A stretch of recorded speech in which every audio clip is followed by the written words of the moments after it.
Hey everybody, welcome back to Mike's Wooden Things and Stuff. This is my Nova Comet 2 MIDI lathe, and it sounds like this.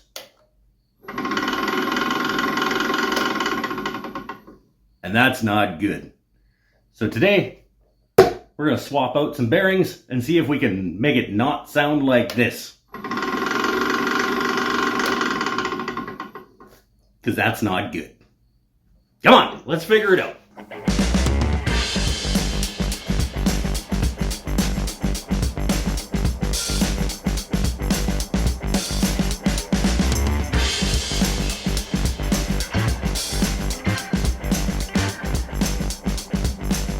So the first thing you're going to want to do is get your lathe somewhere where you've got some room to work around it.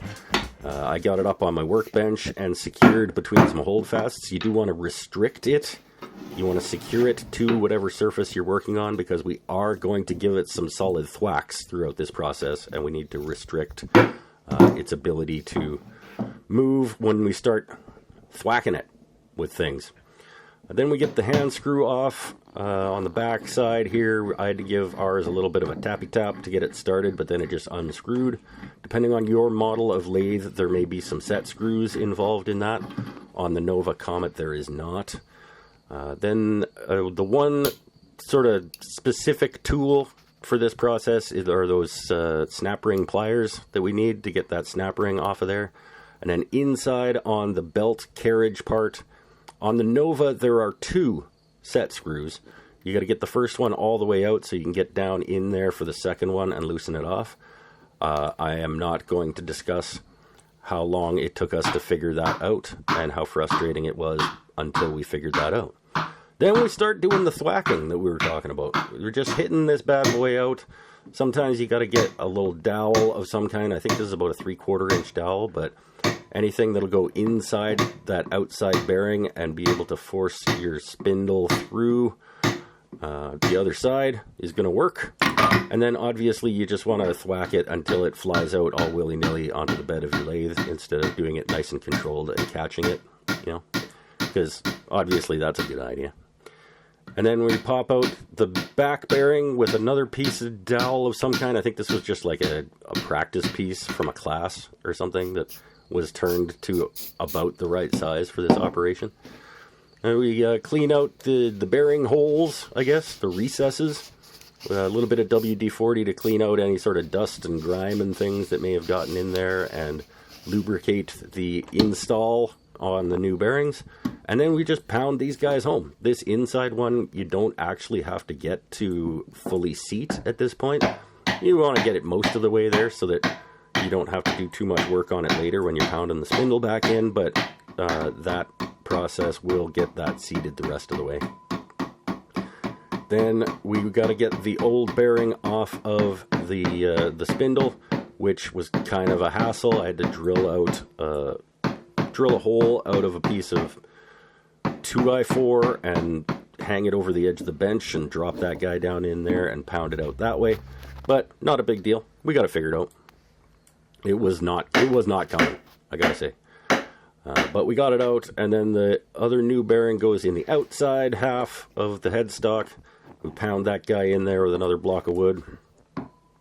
I brought my boy Mikey B in to help me with this process, not because I couldn't do it, but because I really don't have any interest in doing this kind of work, and he actually enjoys like machine maintenance-y kind of jobs. So why not bring him along and let him have some fun? Get that guy seated in there, and then we can start pounding the spindle back through. It's really not that complicated an operation. So we're pounding the spindle back through from the inside, so I'm sure you can figure out at this point why we didn't need to fully seat that inside bearing, because it will finish its seating as we are pounding this spindle the rest of the way. Get that belt carriage over it, and then get the belt over that belt carriage as well while we're pounding that through. Because if you don't, you have to pound it back out and then get that belt put back over.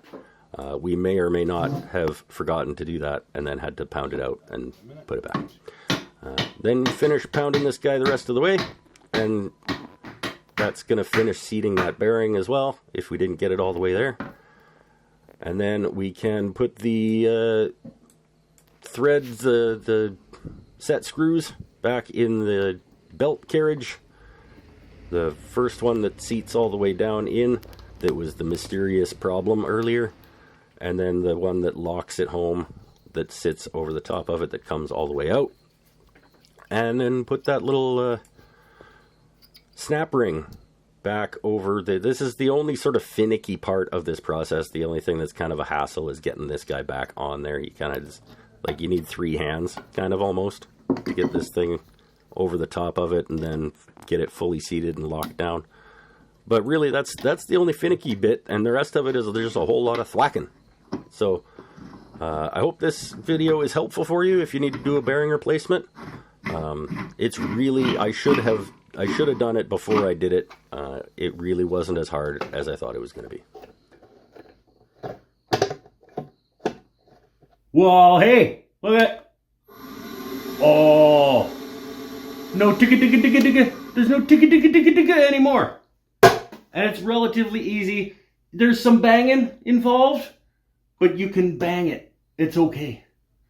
All right, that's it for this one. Stay happy, stay healthy, stay safe, everybody.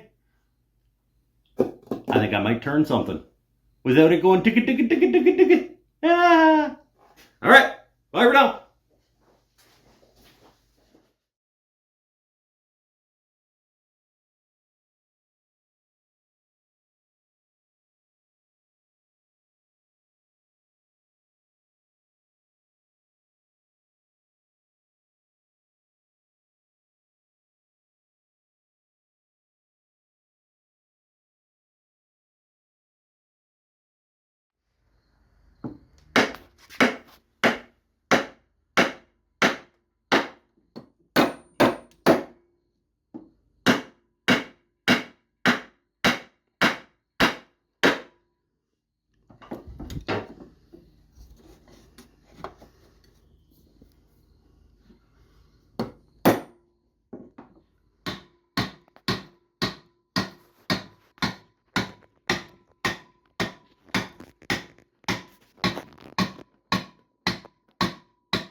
Oh, dude. Get the belt over it. Nice.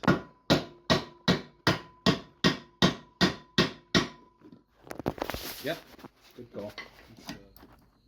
This is gonna be bad. Do it better.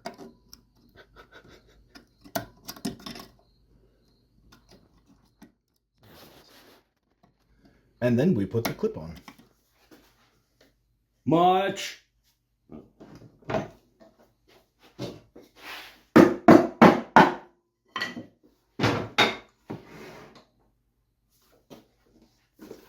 So much better. Where's the button? I didn't know where the button. You sound like a fucking idiot.